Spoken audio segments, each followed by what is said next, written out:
جسے احد کے نام سے جانا جاتا ہے، اور احد کے متعلق رسول اللہ فرماتے ہیں کہ یہ احد ہم سے محبت کرتا ہے، ہم اس سے محبت کرتے ہیں۔ سبحان اللہ۔ اس سے پتہ چلا میرے آقا کی ذات وہ ہے کہ انسان اور مسلمان تو حضور سے پیار کرتا ہی کرتا ہے، بے جان چیزیں بھی مصطفیٰ سے پیار کرتا ہے، بے جان چیزیں بھی حضور سے پیار کرتا ہے۔ سبحان اللہ۔ اس میدان، اس احد پہاڑ کے نیچے، احد پہاڑ کے قریب ایک میدان ہے، اس میدان کو بھی میدان احد کہا جاتا ہے۔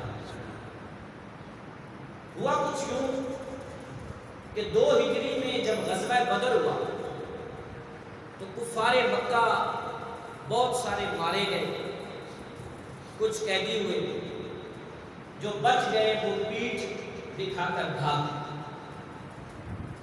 تو کفار مکہ کو اپنی شکست کا بڑا رنج تھا، اپنے بڑے بڑے سرداروں کے مر جانے پر انہیں بڑا غم تھا۔ بالآخر انہوں نے مال و دولت کا لالچ دے کر بہت بڑا لشکر 3000 لوگوں پر مشتمل ایک فوج اکٹھی کی، جس میں سے 700 بندے وہ تھے جو زرہ میں لے سکتے، 300 وہ تھے جو کہ سواریوں پر تھے، گھوڑوں پر سوار تھے، اور باقی لشکر ان کا اونٹوں پر اور پیدل تھے۔ حضور نبی رحمت علیہ السلام کو خبر ملی کہ کفار مکہ اکٹھے ہو کر ایک بڑے لشکر کے ساتھ مدینے پر حملہ کرنا چاہتے ہیں، اور وہ بدر میں مارے گئے اپنے ساتھیوں کا بدلہ لینا چاہتے ہیں۔ نبی رحمت صلی اللہ تعالی علیہ وآلہ وسلم نے اپنے صحابہ سے مشورہ کیا کہ ہمیں کیا کرنا چاہیے۔ 2 رائے آئی۔ ایک رائے یہ تھی کہ ہم مدینے سے باہر نہ نکلیں، بلکہ ہم رہیں شہر کے اندر، اور اندر ہی بیٹھ کر ہم ان کا دفاع کریں گے صرف۔ دوسری رائے یہ تھی کہ نہیں، ہمیں میدان میں نکلنا چاہیے، اور میدان میں نکل کر ڈٹ کر ان کا مقابلہ کرنا چاہیے۔ نبی رحمت صلی اللہ تعالی علیہ وآلہ وسلم کی اس وقت تک اپنی رائے بھی یہی تھی کہ مدینے کے اندر ہی رہنا چاہیے، لیکن سرکار دو عالم صلی اللہ علیہ وآلہ وسلم نے جب ان صحابہ کی رائے کو سنا جو کہہ رہے تھے کہ باہر نکل کر مقابلہ کرنا چاہیے، اور ان کی گفتگو کو سنا، ان کے دلائل کو سنا، تو حضور علیہ الصلوۃ والسلام بھی اسی بات پر قائل ہو گئے کہ نہیں، ہمیں باہر نکل کر ہی مقابلہ کرنا چاہیے۔ نبی کریم صلی اللہ علیہ وسلم جمعے والے دن جب نماز جمعہ سے فارغ ہوئے تو حضور اندر تشریف لے گئے، اور نبی کریم علیہ الصلوۃ والسلام اپنے ہتھیار پہن کے باہر تشریف لائے۔ اچھا، یہاں ایک بات بیچ میں رہ گئی، وہ عرض کر دوں۔ یہ جن لوگوں کو مشورے کے لیے بلایا گیا تھا نا، ان میں اس وقت تک چونکہ منافقوں کو نکالنے کا حکم نہیں ہوا تھا، تو مدینے کا ایک بدبخت ترین بندہ جو کہ منافقوں کا سردار تھا، عبداللہ ابن ابی، یہ منافق تھا۔ اس کی رائے بھی یہ تھی کہ آپ مدینے کے اندر رہ کر مقابلہ کریں، لیکن حضور نے جب لباس پہن لیا زرہ کا، تو سرکار فرمانے لگے کہ کسی نبی کی یہ شان نہیں کہ جب وہ جنگ کے ہتھیار پہن لے تو پھر بغیر جنگ کے وہ کام، یہ نبی کی شان نہیں ہے۔ اب میں نے پہن لیے، اب میدان میں ہی جا کر مقابلہ کریں۔ یہ جو رئیس المنافقین تھا نا، منافقوں کا سردار، اس نے یہ ہمیشہ مسلمان تو تھا ہی نہیں، اس نے دل میں یہ بات رکھ لی اور کہنے لگا کہ میں مسلمانوں کو آج اس موقع پر ضرور شکست دلواؤں گا۔ مسلمانوں کی تعداد 700، 300 بندے یہ اپنے لے کر آیا عبداللہ ابن ابی، کل تعداد ہو گئی مسلمانوں کی 1000۔ نبی رحمت صلی اللہ علیہ وآلہ وسلم نے میدان احد کا معائنہ کیا۔ میدان احد کے اندر ہی ایک طرف ایک چھوٹی سی پہاڑی ہے، اس پہاڑی کے چاروں طرف سے رستہ کھولتا ہے۔ حضور علیہ الصلوۃ والسلام نے، کیونکہ مسلمانوں کی جو پشت تھی یہ میدان پہاڑ احد کی طرف تھی اور مسلمانوں کے چہرے میدان کی طرف تھے، تو پیچھے سے تو اب کوئی آ کر حملہ کر نہیں سکتا۔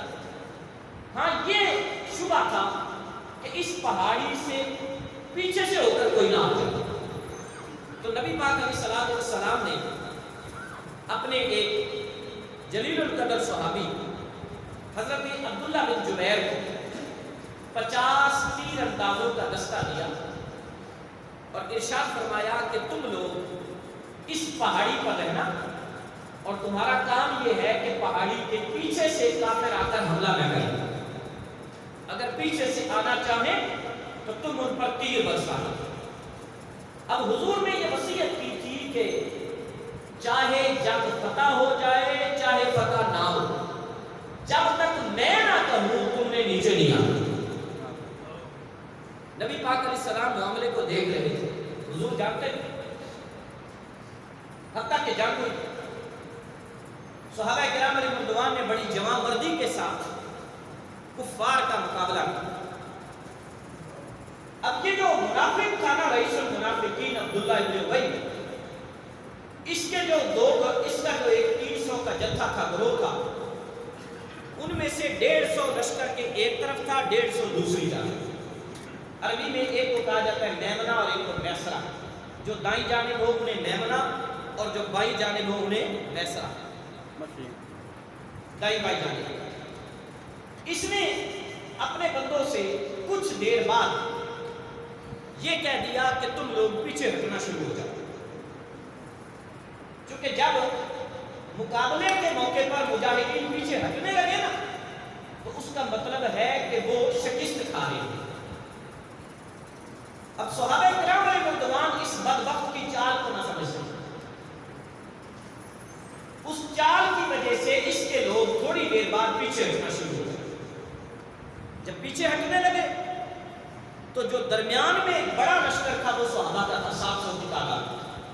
انہوں نے سمجھا کہ شاید حضور کی طرف سے اشارہ آیا، لہذا ہمیں بھی پیچھے ہٹنا چاہیے۔ اتنے میں کسی بدبخت نے یہ افواہ اڑا دی کہ معاذ اللہ نبی پاک علیہ الصلوۃ والسلام بھی شہید ہو گئے۔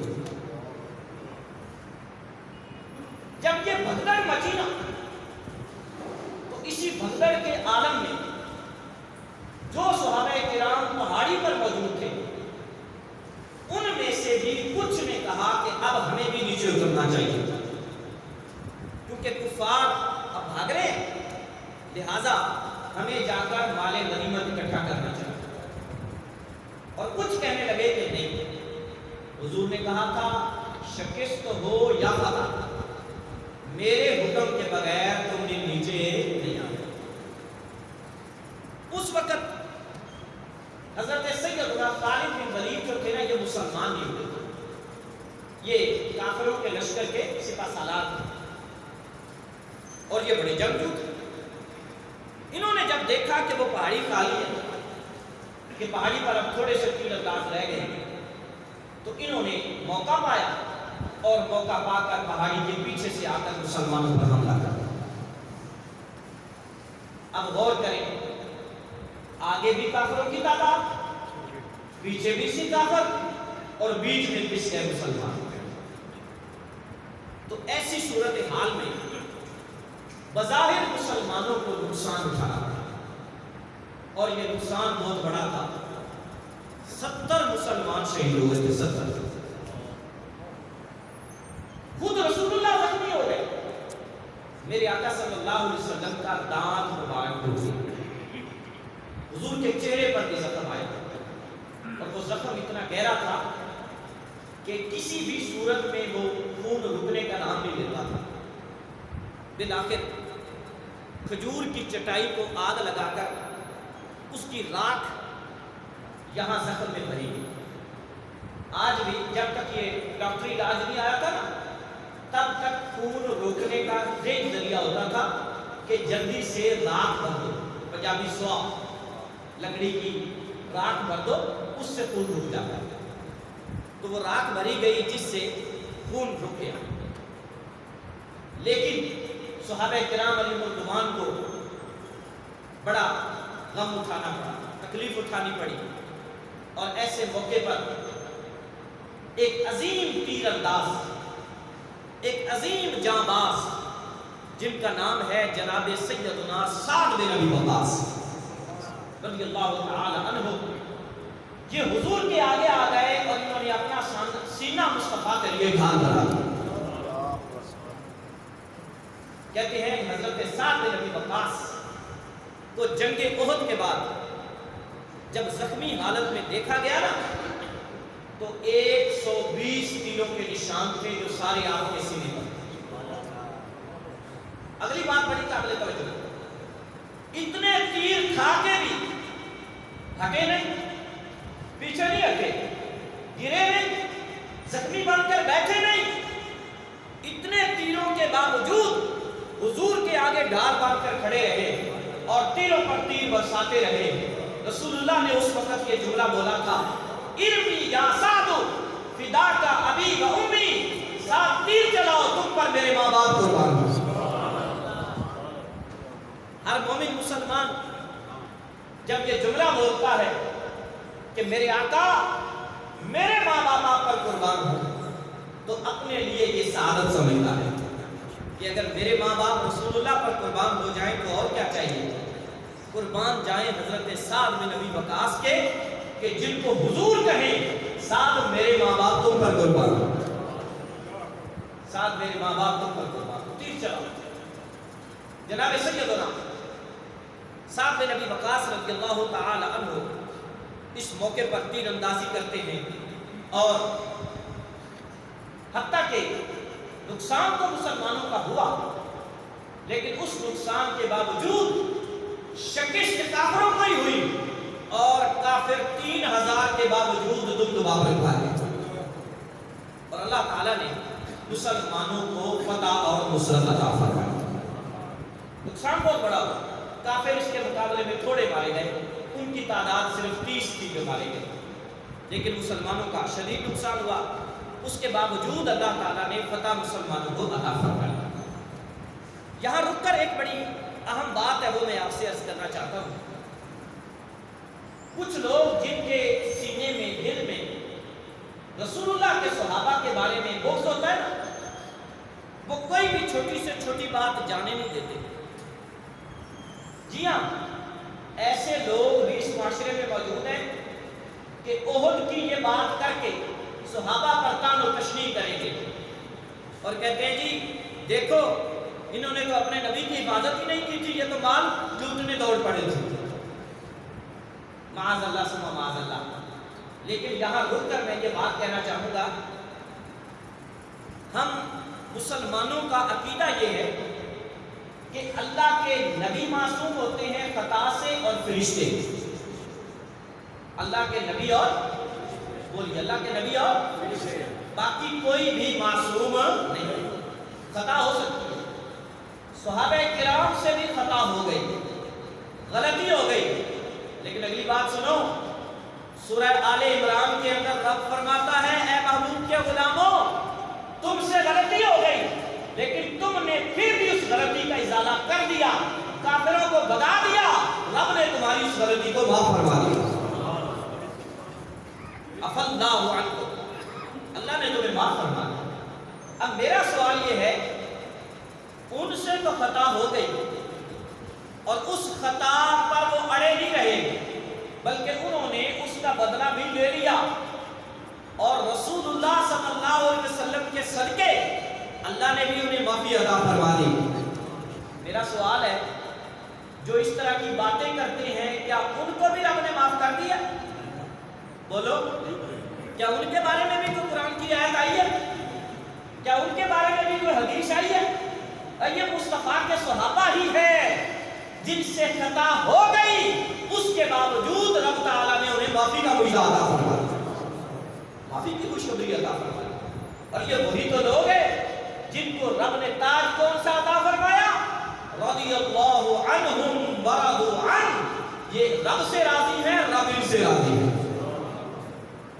اس طرح کی باتیں کرنے والوں کیا تمہارے بارے میں بھی آیت آئی ہے؟ لہذا جب حضور کے صحابہ کی بات کی جائے تو زبان سنبھال کر بات کی جائے، ان پر طعن و تشنیع کرنے کی اجازت نہیں۔ یہ غزوہ احد کا کچھ حال تھا۔ نبی کریم صلی اللہ علیہ وآلہ وسلم نے شہدائے احد کو میدان احد ہی کے اندر دفن کرنے کا حکم دیا، اور حضور علیہ السلام ہر سال 15 شوال کو شہدائے احد کے مزارات پر تشریف لایا کرتے تھے۔ حدیث، ہر سال شہدائے احد کے مزار پر حضور، اس سے عرس منانے کا ثبوت ملتا ہے۔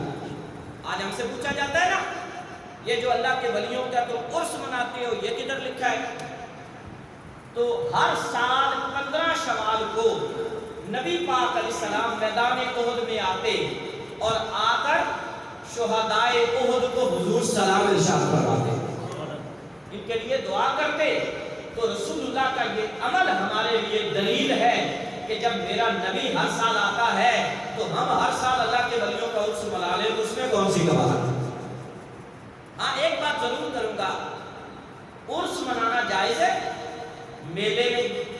اللہ کے ولیوں نے میلے نہیں لگائے، وہاں ککڑوں کی لڑائی ہوگی، وہاں کتوں کی لڑائی ہوگی، وہاں میلے ہوں گے، کبڈی ہوگی، سرکس ہوگی، اس کی کوئی شریعت میں اجازت نہیں۔ سن رہے ہیں آپ میری بات؟ اجازت کس شے کی ہے؟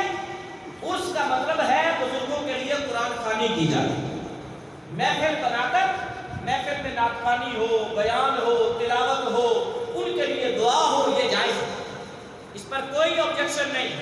لیکن یہ جو جاہل عوام میلے لگاتی ہے، جس میں سرکس ہوتی ہے، بھنگڑے ہوتے ہیں، ناچ گانا ہوتا ہے، ڈھول ہوتا ہے، کتوں کی لڑائی ہوتی ہے، مرغوں کی لڑائی ہوتی ہے، وغیرہ وغیرہ، ایسے کام ہوتے ہیں جن کی شریعت میں اجازت نہیں، ان کی بالکل اجازت نہیں۔ میں ان کی آج بھی مذمت کرتا ہوں، میں کل بھی مذمت کرتا ہوں۔ ان کو ہم جائز نہیں کہہ رہے، ان کو ہم جائز نہیں کہہ رہے۔ ہم جس کام کو جائز کہہ رہے ہیں وہ ہے بزرگوں کے نام کا عرس منانا، وہ جائز، اس میں کوئی کباہت نہیں۔ لیکن شرعی اعتبار سے جو چیز جائز نہیں وہ ہم سنی بھی بالکل جائز قرار نہیں دیتے۔ میں آگے بڑھوں، نبی کریم صلی اللہ علیہ وآلہ وسلم کے صحابہ کا اس وقت مفلسی کا عالم یہ تھا، غریبی کا عالم یہ تھا کہ صحابہ کرام ہو گئے 70 شہید، کفن دینے کے لیے کپڑا نہیں تھا، کپڑا نہیں تھا کفن دینے کے لیے۔ حضور کے سگے چچا جان حضرت امیر حمزہ رضی اللہ تعالی عنہ کو کفن دینے کے لیے بھی 2 پرانی چادریں ملی، اور وہ بھی کتنی بڑی تھی؟ کہتے ہیں وہ اتنی لمبی تھی کہ اگر سر ڈھکتے تو پاؤں ننگے ہو جاتے، اور اگر پاؤں ڈھکتے تو سر ننگا ہو جاتا۔ حضور سے عرض کیا گیا آقا کیا کریں؟ فرمایا سر کو ڈھک دو اور پاؤں پر گھاس ڈال کر اسی حال میں میرے چچا کو رب کے سپرد کر دو۔ یہ مفلسی کا عالم تھا کہ جناب سیدنا امیر حمزہ رضی اللہ عنہ کو کفن دینے کے لیے بھی 2 چادریں میسر نہ آئیں۔ اب آئیے، انہی شہداء کے اندر ایک عظیم شہید جنہیں سید الشہداء کہا جاتا ہے، شہداء کے سردار سید الشہداء جناب سیدنا امیر حمزہ بھی ہیں، حضور کے چچا جان بھی ہیں۔ اب ان کا کچھ ذکر آپ کو سناتا ہوں۔ حضور کے چچا حضرت امیر حمزہ نبی پاک علیہ السلام سے عمر میں صرف 2 سال بڑے تھے۔ حضرت امیر حمزہ اور رسول اللہ کا ایک اور رشتہ بھی ہے کہ حضرت امیر حمزہ اور رسول اللہ دونوں آپس میں رضائی بھائی بھی ہیں۔ رضائی بھائی کہتے ہیں دودھ کے رشتے دار، کہ ان دونوں نے ایک ہی خاتون کا دودھ پیا اور وہ ہے سویبہ نامی لونڈی ابو لہب کی. ابو لہب کی لونڈی تھی سویبہ، اس نے حضور کو بھی دودھ پلایا ہے، اس نے جناب امیر حمزہ کو بھی دودھ پلایا. یوں امیر حمزہ رسول اللہ کے چچا بھی ہیں اور امیر حمزہ حضور کے بھائی بھی ہیں، دودھ کے رشتے سے حضور کے بھائی بھی. اب انتہائی نڈر، بے باک اور بہادر شخصیت کے بھائی. آپ کے اسلام لانے کا واقعہ کچھ یوں ہے کہ ابو جہل رسول اللہ صلی اللہ علیہ وسلم کو تکلیف دینے سے تو ہٹتا نہیں تھا. مکی زندگی میں تکلیفیں کوئی بھی موقع وہ خالی نہیں جانے دیتا تھا. ایک بار رسول اللہ کہیں سے گزر رہے تھے کہ اس بدبخت نے حضور کو نوکیلا پتھر مارا، جس سے رسول اللہ کا جسم اقدس زخمی ہو گیا، خون بہنے لگا. حضور علیہ السلام اسی عالم میں حرم کعبہ میں تشریف لائے، خانہ کعبہ میں آئے اور نبی پاک علیہ السلام نے نماز پڑھنی شروع کر دی. تھوڑی دیر بعد حضرت امیر حمزہ شکار سے واپس آئے. تو شکار کرنے جب جاتے تھے تو پاس تیر اور کمان ہوتا تھا. جب شکار سے واپس آئے تو آپ کی لونڈی نے آپ کو کہا، اے سردار، آپ بڑے خوش ہیں شکار کر کے آئے ہیں، جبکہ آپ کے بھتیجے محمد صلی اللہ علیہ وسلم کو آج پھر ابو جہل نے تنگ کیا، آج انہیں زخمی کر دیا. کہتے ہیں کہ امیر حمزہ ابھی مسلمان نہیں ہوئے تھے، صرف چچا ہونے کی وجہ سے، رشتے کی وجہ سے جوش آ گیا. وہی کمان ہاتھ میں لی اور حرم مکہ کی طرف چل پڑے، خانہ کعبہ کی جانب چل پڑے. کیا دیکھا کہ کفار اپنی اپنی ٹولیاں بنا کر بیٹھے ہوئے. امیر حمزہ اتنے نڈر اور دلیر تھے کہ جاتے ہی وہ کمان اس کے سر پہ دے پائی، جس سے ابو جہل کا سر پھٹ گیا. اور جناب سیدنا امیر حمزہ نے جو جملہ بولا وہ سنیے. آپ فرمانے لگے، او قریش، او عرب کے کتے، تو کیا سمجھتا ہے کہ میرا بھتیجا محمد لا وارث ہے؟ سن، آج سے میں بھی مسلمان ہوتا ہوں. کفار کے مجمع میں آپ نے کلمہ طیبہ پڑھا اور اللہ نے ایمان کی دولت عطا فرما دی. اب یہ بات بتانے کے لیے رسول اللہ کے پاس آئے اور آ کر آواز دی، یا ابن اخی، اے میرے بھتیجے. حضور نے سر انور نہیں اٹھایا، حضور سجدے میں ہی پڑے رہے. پھر بلایا، یا ابن اخی. تیسری بار پھر بلایا، یا ابن اخی. سرکار نے سر اٹھایا تو مسکرا کر کہنے لگے، اے محمد صلی اللہ علیہ وسلم، خوش ہو جائیں کہ میں نے آپ کا ابو جہل سے بدلہ لے لیا. میرے آقا کا جملہ سنو آگے سے، قربان جان. اللہ اکبر. حضور نے کیا کہا؟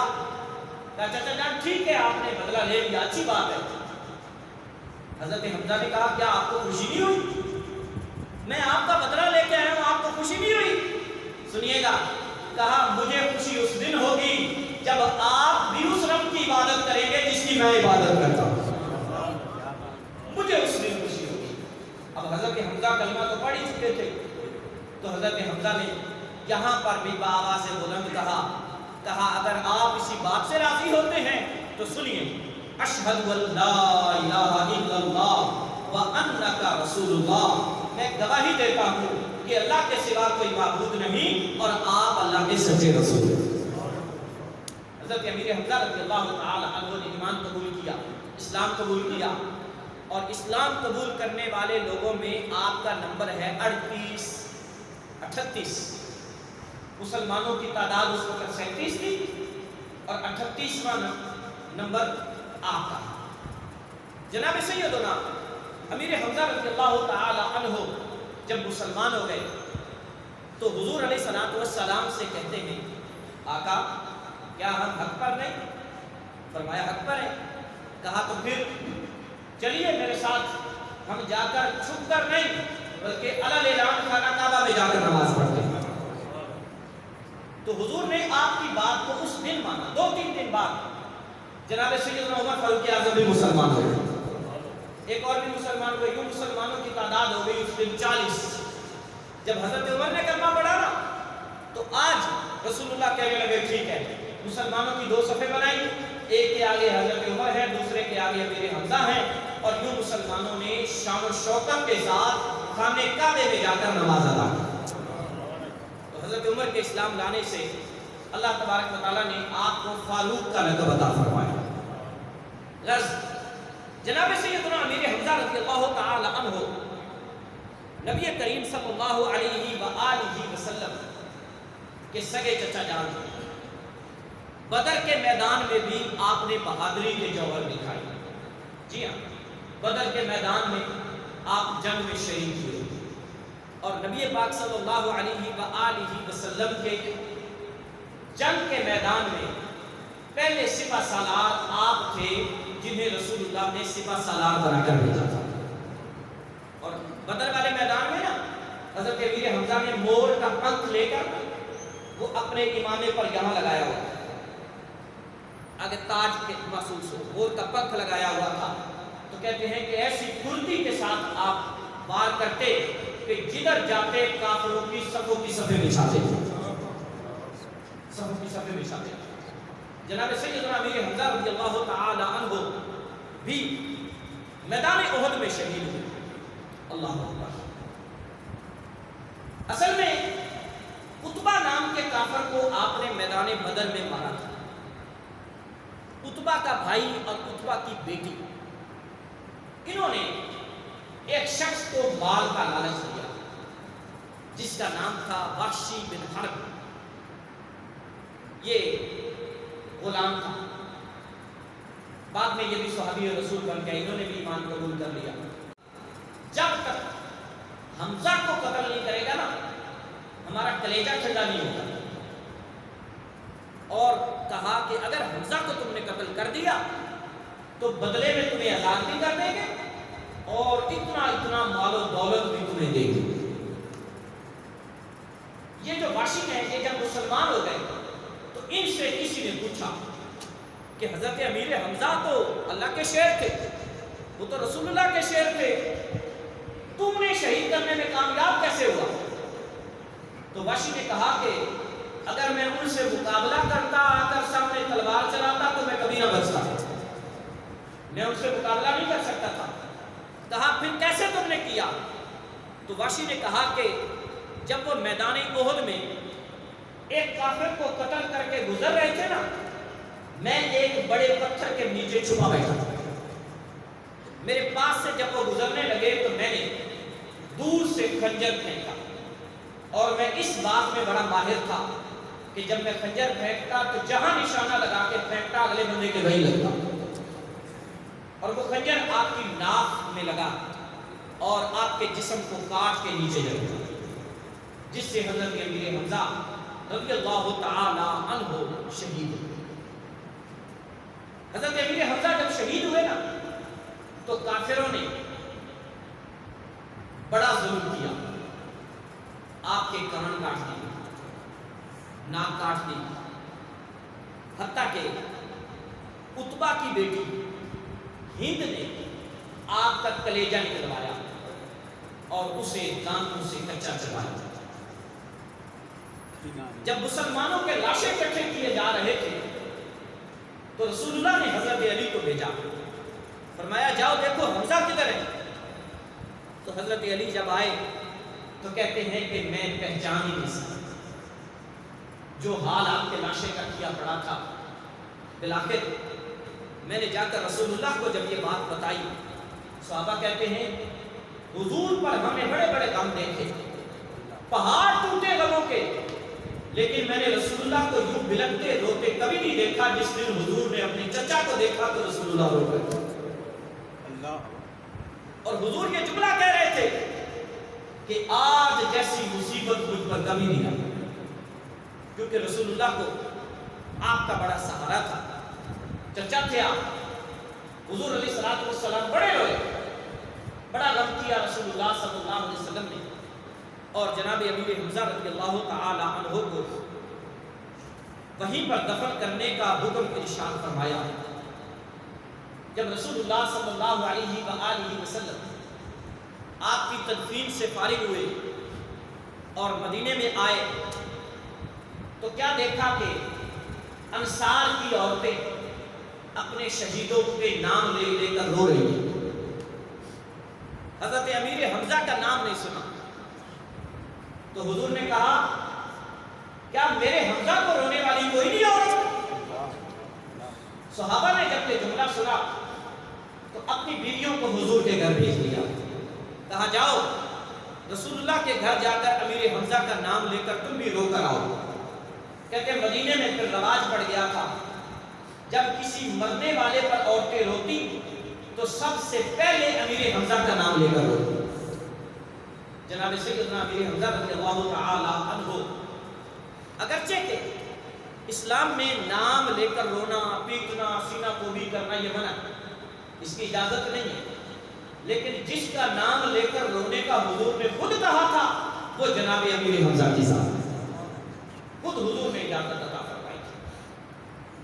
46 سال بعد آپ کو، جب آپ کی تدفین ہوئی 46 سال بعد حضرت امیر معاویہ کے دور میں مدینہ شریف میں احد کے میدان سے ایک نہر نکالی گئی تھی۔ اس نہر کے اندر کئی صحابہ کرام کی قبریں آئیں تو ان تمام کو وہاں سے منتقل کیا گیا جنت البقیع، کیونکہ آپ دیکھیں آج میدان احد میں 2 قبریں موجود ہیں، باقی وہاں سے منتقل کر دیے گئے تھے۔ ان میں سے ایک قبر جناب سیدنا امیر حمزہ رضی اللہ عنہ،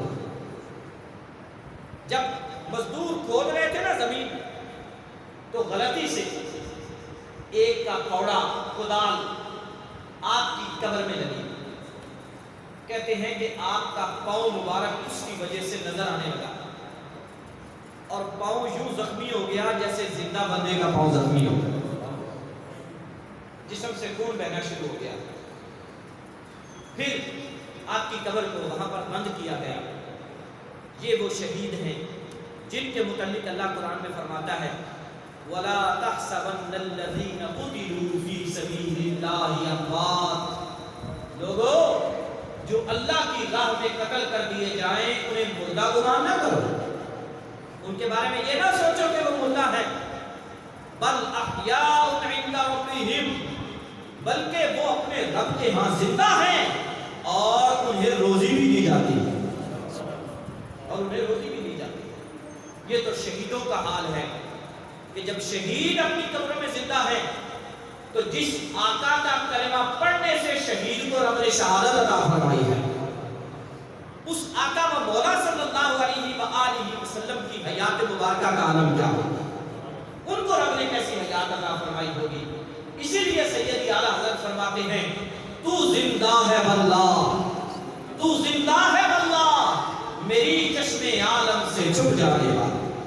یا رسول اللہ، آپ علیہ الصلوۃ والسلام صرف میری نظر سے چھپے ہیں، ورنہ آپ کل بھی زندہ تھے، آپ آج بھی زندہ ہیں۔ اللہ رب العالمین نے آپ کو زندگی عطا فرمائی ہے۔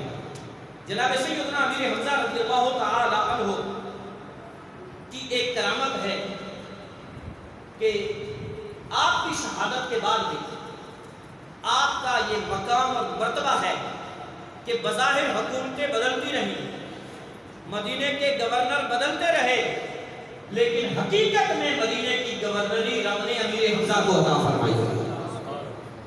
آپ کو امیر طیبہ بھی کہا جاتا ہے، مدینے کا گورنر کہا جاتا ہے آپ کو، اور کہا جاتا ہے کہ آپ رضی اللہ تعالی عنہ کے مزار پرانوار پر حاضر ہو کر جس بھی پریشانی کے حوالے سے دعا مانگی جائے اور آپ کا وسیلہ رب کی بارگاہ میں پیش کیا جائے، اللہ رب العالمین خالی نہیں لوٹاتا، رب العالمین ضرور کر نوازی فرماتا ہے۔ اب بات آئی تو میں ایک اپنی ذاتی بات بھی آپ سے شیئر کرتا ہوں۔ میں اس کو تجربہ تو نہیں کہوں گا کیونکہ بزرگوں کی باتوں کے تجربات نہیں کیے جاتے۔ اللہ تعالیٰ نے مجھے 3 بیٹیاں عطا فرمائی ہیں اور سن 2016 میں عمرے کے لیے حاضر ہوا۔ آپ لوگوں میں سے یاد ہوگا کسی کو کہ میں نے بات یہ جمعے میں آ کر پھر بیان کی، تو بیٹے کی خواہش تھی، اللہ کے نبیوں کو بھی ہوتی ہے خواہش۔ میں نے کسی کتاب میں پڑھا تھا کہ جس شخص کو بیٹے کی خواہش ہو وہ جب مدینے جائے تو آپ کے مزار پر حاضر ہو کر یہ التجا کرے کہ آپ مجھے سفارش کر کے، رسول اللہ کی سفارش کر کے رب سے بیٹا لے دے، جب بیٹا ہوگا تو میں اس کا نام حمزہ رکھوں گا۔ میں نے یہ کسی کتاب میں پڑھا تھا۔ الحمدللہ تعالی میں یہ کہنے میں خوشی محسوس کروں گا کہ جب میں حاضر ہوا تو میں نے بھی یوں ہی آپ کی خدمت میں گزارش کی، اللہ تعالیٰ نے مجھے اگلے ہی سال بیٹا عطا فرمایا، اور الحمدللہ میں نے اس کا نام پھر حمزہ ہی رکھا۔ اور پھر اگلی بات یہ ہے، میں نے ایک اور عالم کو سنا، وہ کہہ رہے تھے کہ اب تک میں 16 یا 17 ایسے بچوں سے بھی مل سکا ہوں جن کے نام حمزہ ہیں، اور وہ سارے کے سارے اسی منت کی وجہ سے رب نے عطا فرمایا۔ یہ ہے جناب سیدنا امیر حمزہ، میرے آقا صلی اللہ علیہ وسلم کے چچا جان، امیر طیبہ، گورنر مدینہ، جناب سیدنا امیر حمزہ۔ آپ کے متعلق آتا ہے کہ آپ کی خدمت میں حاضر ہو کر آج بھی جب کوئی سلام پیش کرتا ہے تو آپ اسے سلام کا جواب بھی عطا فرماتے ہیں۔ اب آپ کے ذہن میں اگر سوال آئے تو گیا تو میں بھی تھا، سلام تو میں نے بھی کیا تھا، لیکن میں نے تو جواب نہیں سنا۔ تو جواب یہ ہے کہ سننے کے لیے بھی کان چاہیے۔ آپ کہیں گے میرے کان تو ہیں، وہ تو سلامت ہے، بھائی ہیں، سلامت ہیں، لیکن ان اللہ کے نیک بندوں کی خاص باتیں سننے کے لیے جو کان ہوتے ہیں نا، وہ ان ظاہری کانوں کو نہیں کہا جاتا۔ جی ہاں، یہ باقاعدہ ثابت ہے کہ آپ کے مزار پہ حاضر ہو کر جب کوئی سلام پیش کرتا ہے تو آپ اسے جواب بھی عطا فرماتے ہیں، جواب بھی عطا فرماتے ہیں۔ یہ ہے میرے آقا صلی اللہ تعالی علیہ وسلم کے چچا جان حضرت امیر حمزہ۔ رسول اللہ جب جنگ احد سے واپس آئے، حضور علیہ السلام اپنے خچر پر سوار تھے۔ کیا دیکھا کہ چونکہ احد اور مدینے کی آبادی کے درمیان 3 میل کا فاصلہ، آج کل تو وہ ختم ہو گیا، بالکل مدینہ ساتھ لگ گیا۔ تو حضور نے کیا دیکھا کہ یتیم بچے جن کے باپ شہید ہو گئے وہ گلیوں میں بلک بلک کر رو رہے ہیں۔ رسول اللہ نے دیکھا کہ آپ کے چچا کی بیٹی امامہ بھی حضور کو دیکھ کر رو رہی ہے۔ قریب آئی تو حضور علیہ السلام کا دامن پکڑ کے کہتی ہے، چچا آپ تو آ گئے، میرے ابو کدھر ہیں؟ میرے ابو کدھر ہیں؟ رسول اللہ صلی اللہ علیہ وسلم نے پیار کیا، اٹھایا، اپنی سواری پر بٹھایا، اور حضور علیہ السلام نے پیار کے بعد اپنی پرورش میں لینے کا فیصلہ فرمایا۔ لیکن بعد میں حضرت امامہ کی پرورش جعفر طیار رضی اللہ تعالی عنہ نے کی۔ تو نبی کریم صلی اللہ تعالی علیہ وسلم کے چچا جان جناب سیدنا امیر حمزہ وہ ہیں کہ جب ان پر عورتیں رو رہی تھیں تو حضور کی سگی پھپھو اور حضرت امیر حمزہ کی بہن حضرت صفیہ بھی آئیں اور کہنے لگی کہ اے بھتیجی آج مجھے بھی رونے دو اپنے بھائی پر کھل کر۔ تو رسول اللہ نے فرمایا تم بھی آپ کی مرضی ہے، رونا چاہو تو رو لو، ویسے میں نے ابھی دیکھا ہے کہ میرے چچا جنت کے اندر ایک تخت پر ٹیک لگائے ہوئے بیٹھے ہیں، اور رب تبارک و تعالیٰ کی طرف سے مجھے یہ پیغام ملا ہے، حمزہ وہ ہے جو رب کا بھی شیر ہے، مصطفیٰ کا بھی شیر ہے۔ آپ کا لقب ہے سید الشہداء، آپ کا لقب ہے اسد اللہ، آپ کا لقب ہے اسد رسول اللہ، جناب سیدنا امیر حمزہ رضی اللہ تعالی عنہ۔ اللہ تبارک و تعالیٰ کی ان پر کروڑ ہا کروڑ رحمتیں ہوں، اور ان کے صدقے اللہ ہماری دنیا بھی بہتر فرمائے، آخرت بھی بہتر فرمائے۔ وآخر دعوانا الحمدللہ۔